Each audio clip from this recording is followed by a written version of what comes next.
with the Yellow Man.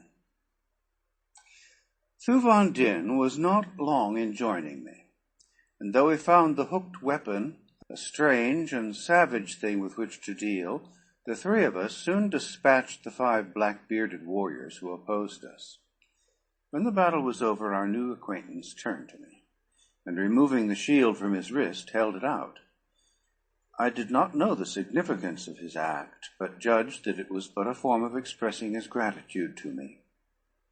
I afterward learned that it symbolized the offering of a man's life in return for some great favor done him, and my act of refusing, which I had immediately done, was what was expected of me. "Then accept from Talu, Prince of Marantina," said the Yellow Man, "this token of my gratitude," and reaching beneath one of his wide sleeves, he withdrew a bracelet and placed it upon my arm. He then went through the same ceremony with Thuvan Din. Next he asked our names, and from what land we hailed. He seemed quite familiar with the geography of the outer world, and when I said I was from Helium, he raised his brows. "Ah," he said, "you seek your ruler and his company? Know you of them?" I asked, but little more than that they were captured by my uncle, Silensis Old, Jeddak of Jeddaks, ruler of Okar, land of the Yellow Men of Barsoom. As to their fate, I know nothing, for I am at war with my uncle, who would crush my power in the principality of Marantina. These from whom you have just saved me are warriors he has sent out to find and slay me, for they know that often I come alone to hunt and kill the sacred apt which Silensis Old so much reveres. It is partly because I hate his religion that Silensis Old hates me, but mostly does he fear my growing power and the great faction which has arisen throughout Okar that would be glad to see me ruler of Okar and Jeddak of Jeddaks in his place. He is a cruel and tyrannous master whom all hate, and were it not for the great fear they have of him, I could raise an army overnight that would wipe out the few that might remain loyal to him. My own people are faithful to me, and the little valley of Marantina has paid no tribute to the court of Silensis Old for a year. Nor can he force us, for 12 men may hold the narrow way to Marantina against 1,000,000. But now, as to thine own affairs, how may I aid you? My palace is at your disposal if you wish to honor me by coming to Marantina. "When our work is done, we shall be glad to accept your invitation," I replied. "But now you can assist us most by directing us to the court of Silensis Old, and suggesting some means by which we may gain admission to the city and the palace, or whatever other place we find our friends to be confined." Talu gazed ruefully at our smooth faces, and at Thuvan Din's red skin and my white one. "First you must come to Marantina," he said, "for a great change must be wrought in your appearance before you can hope to enter any city in Okar. You must have yellow faces and black beards, and your apparel and trappings must be those least likely to arouse suspicion. In my palace is one who can make you appear as truly yellow men as does Silensis Old himself." His counsel seemed wise, and as there was apparently no other way to ensure a successful entry to Kadabra, the capital city of Okar, we set out with Talu, Prince of Marantina, for his little rock-bound country. The way was over some of the worst traveling I have ever seen, and I do not wonder that in this land, where there are neither thoats nor flyers, that Marantina is in little fear of invasion. But at last we reached our destination, the first view of which I had from a slight elevation 1/2 mile from the city. Nestled in a deep valley lay a city of Martian concrete, whose every street and plaza and open space was roofed with glass. All about lay snow and ice, but there was none upon the rounded dome-like crystal covering that enveloped the whole city. Then I saw how these people combated the rigors of the Arctic, and lived in luxury and comfort in the midst of a land of perpetual ice. Their cities were veritable hothouses, and when I had come within this one, my respect and admiration for the scientific and engineering skill of this buried nation was unbounded. The moment we entered the city, Talu threw off his outer garments of fur, as did we, and I saw that his apparel differed but little from that of the red races of Barsoom. Except for his leathern harness, covered thick with jewels and metal, he was naked, nor could one have comfortably worn apparel in that warm and humid atmosphere. For 3 days we remained the guests of Prince Talu, and during that time he showered upon us every attention and courtesy within his power. He showed us all that was of interest in his great city. The Marantina atmosphere plant will maintain life indefinitely in the cities of the North Pole, after all life upon the balance of dying Mars is extinct through the failure of the air supply, should the great central plant again cease functioning, as it did upon that memorable occasion that gave me the opportunity of restoring life and happiness to the strange world that I had already learned to love so well. He showed us the heating system that stores the sun's rays in great reservoirs beneath the city, and how little is necessary to maintain the perpetual summer heat of the glorious garden spot within this Arctic paradise. Broad avenues of sod, sown with the seed of the ochre vegetation of the dead sea bottoms, carried the noiseless traffic of light and airy ground flyers that are the only form of artificial transportation used north of the gigantic ice barrier. The broad tires of these unique flyers are but rubber-like gas bags filled with the 8th Barsoomian ray, or ray of propulsion, that remarkable discovery of the Martians that has made possible the great fleets of mighty airships that render the red man of the outer world supreme.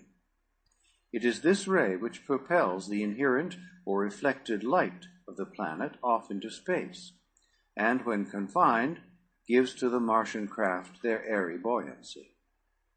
The ground flyers of Marantina contain just sufficient buoyancy in their automobile-like wheels to give the cars traction for steering purposes, and though the hind wheels are geared to the engine and aid in driving the machine, the bulk of this work is carried by a small propeller at the stern. I know of no more delightful sensation than that of riding in one of these luxuriously appointed cars which skim, light and airy as feathers, along the soft, mossy avenues of Marantina. They move with absolute noiselessness between borders of crimson sward and beneath arching trees, gorgeous with the wondrous blooms that mark so many of the highly cultivated varieties of Barsoomian vegetation. By the end of the 3rd day, the court barber, I can think of no other earthly appellation by which to describe him, had wrought so remarkable a transformation in both Thuvandin and myself that our own wives would never have known us. Our skins were of the same lemon color as his own, and great black beards and moustaches had been deftly affixed to our smooth faces. The trappings of warriors of Okar aided in the deception, and for where beyond the hothouse cities we each had suits of the black and yellow striped orlach. Talu gave us careful directions for the journey to Cadabra, the capital city of the Okar nation, which is the racial name of the yellow man. This good friend even accompanied us part way, and then, promising to aid us in any way that he found possible, bade us adieu. On parting, he slipped upon my finger a curiously wrought ring set with a dead black, lustreless stone, which appeared more like a bit of bituminous coal than the priceless Barsoomian gem which in reality it is. There had been but 3 others, cut from the mother stone, he said, which is in my possession. These 3 are worn by nobles high in my confidence, all of whom have been sent on secret missions to the court of Silensis Old. Should you come within 50 feet of any of these 3, you will feel a rapid pricking sensation in the finger upon which you wear this ring. He who wears one of its mates will experience the same feeling. It is caused by an electrical action that takes place the moment 2 of these gems, cut from the same mother stone, come within the radius of each other's power. By it you will know that a friend is at hand upon whom you may depend for assistance in time of need. Should another wearer of one of these gems call upon you for aid, do not deny him, and should death threaten you, swallow the ring rather than let it fall into the hands of enemies. Guard it with your life, John Carter, for some day it may mean more than life to you. With this parting admonition, our good friend turned back towards Marantina, and we set our faces in the direction of the city of Cadabra and the court of Silencis Old, Jeddak of Jeddaks. That very evening we came within sight of the walled and glass-roofed city of Cadabra. It lies in a low depression near the pole, surrounded by rocky, snow-clad hills. From the pass through which we entered the valley, we had a splendid view of this great city of the north. Its crystal domes sparkled in the brilliant sunlight gleaming above the frost-colored outer wall that circles the entire 100 miles of its circumference. At regular intervals, great gates give entrance to the city, but even at the distance from which we looked upon the massive pile, we could see that all were closed, and in accordance with Talu's suggestion, we deferred attempting to enter the city until the following morning. As he had said, we found numerous caves in the hillsides about us, and into one of these we crept for the night. Our warm orluk skins kept us perfectly comfortable, and it was only after a most refreshing sleep that we awoke shortly after daylight on the following morning. Already the city was astir, and from several of the gates we saw parties of yellow men emerging. Following closely each detail of the instructions given us by our good friend of Marantina, we remained concealed for several hours, until one party of some half-dozen warriors had passed along the trail below our hiding place and entered the hills by way of the pass along which we had come the previous evening. After giving them time to get well out of sight of our cave, Hugh Van Dyn and I crept out and followed them, overtaking them when they were well into the hills. When we had come almost to them, I called aloud to their leader, when the whole party halted and turned toward us. The crucial test had come. Could we but deceive these men, the rest would be comparatively easy. "Kaor," I cried as I came closer to them. "Kaor," replied the officer in charge of the party. "We be from Ilal," I continued, giving the name of the most remote city of Okar, which has little or no intercourse with Cadabra. "Only yesterday we arrived, and this morning the captain of the gate told us that you were setting out to hunt orluks, which is a sport we do not find in our own neighborhood. We have hastened after you to pray that you allow us to accompany you." The officer was entirely deceived, and graciously permitted us to go with them for the day.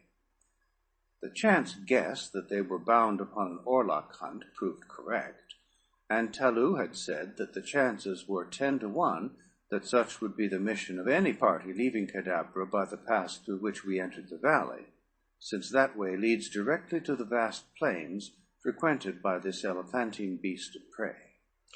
Insofar as the hunt was concerned, the day was a failure, for we did not see a single orluk.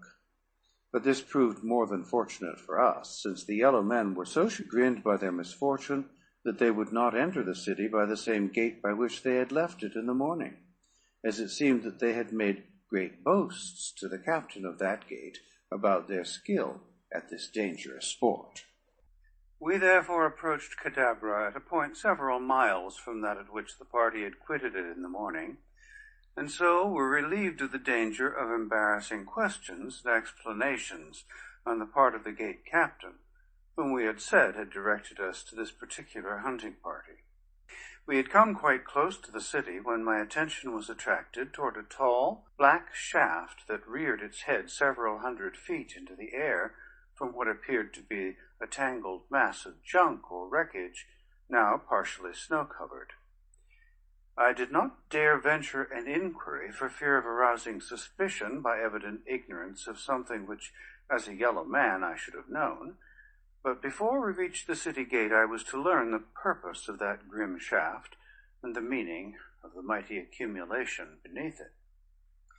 We had come almost to the gate when one of the party called to his fellows, at the same time pointing toward the distant southern horizon. Following the direction he indicated, my eyes descried the hull of a large flyer approaching rapidly from above the crest of the encircling hills. "Still other fools who would solve the mysteries of the forbidden north," said the officer, half to himself. "Will they never cease their fatal curiosity?" "Let us hope not," answered one of the warriors, "for then what should we do for slaves and sport?" "True, but what stupid beasts they are to continue to come to a region from whence none of them has ever returned."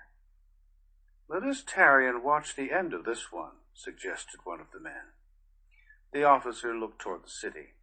"The watch has seen him," he said. "We may remain, for we may be needed." I looked toward the city and saw several hundred warriors issuing from the nearest gate. They moved leisurely, as though there were no need for haste, nor was there, as I was presently to learn. Then I turned my eyes once more toward the flyer. She was moving rapidly toward the city, and when she had come close enough, I was surprised to see that her propellers were idle. Straight for that grim shaft she bore. At the last minute I saw the great blades move to reverse her, yet on she came as though drawn by some mighty, irresistible power. Intense excitement prevailed upon her deck, where men were running hither and thither, manning the guns and preparing to launch the small one-man flyers, a fleet of which is part of the equipment of every Martian war vessel. Closer and closer to the black shaft the ship sped.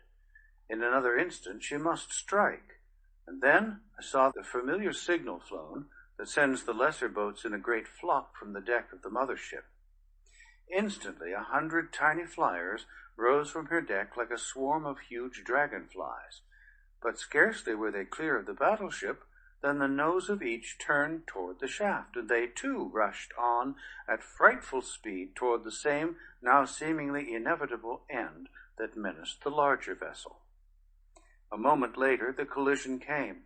Men were hurled in every direction from the ship's deck, while she, bent and crumpled, took the last long plunge to the scrap heap at the shaft's base. With her fell a shower of her own tiny flyers, for each of them had come in violent collision with the solid shaft. I noticed that the wrecked flyers scraped down the shaft's side, and that their fall was not as rapid as might have been expected. And then, suddenly, the secret of the shaft burst upon me, and with it an explanation of the cause that prevented a flyer that passed too far across the ice barrier ever returning. The shaft was a mighty magnet, and when once a vessel came within the radius of its powerful attraction for the aluminum steel that enters so largely into the construction of all Barsoomian craft, no power on earth could prevent such an end as we had just witnessed. I afterward learned that the shaft rests directly over the magnetic pole of Mars, but whether this adds in any way to its incalculable power of attraction, I do not know. I am a fighting man, not a scientist. Here, at last, was an explanation of the long absence of Tardos Mors and Mors Kajak. These valiant and intrepid warriors had dared the mysteries and dangers of the frozen north to search for Carthoris, whose long absence had bowed in grief the head of his beautiful mother, Dejathoris, Princess of Helium. The moment that the last of the flyers came to rest at the base of the shaft, the black-bearded yellow warriors swarmed over the massive wreckage upon which they lay, making prisoners of those who were uninjured, and occasionally dispatching with a sword thrust one of the wounded, who seemed prone to resent their taunts and insults. A few of the uninjured red men battled bravely against their cruel foes, but for the most part they seemed too overwhelmed by the horror of the catastrophe that had befallen them to do more than submit supinely to the golden chains with which they were manacled. When the last of the prisoners had been confined, the party returned to the city, at the gate of which we met a pack of fierce gold-collared Apts, each of which marched between two warriors, who held them with strong chains of the same metal as their collars.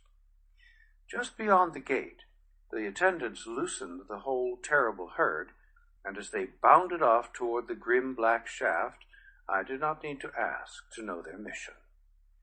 Had there not been those within the cruel city of Cadabra who needed succor far worse than the poor unfortunate dead and dying out there in the cold upon the bent and broken carcasses of 1,000 flyers, I could not have restrained my desire to hasten back and do battle with those horrid creatures that had been dispatched to rend and devour them. As it was, I could but follow the yellow warriors with bowed head, and give thanks for the chance that had given Thuvandin and me such easy ingress to the capital of Silenzasol.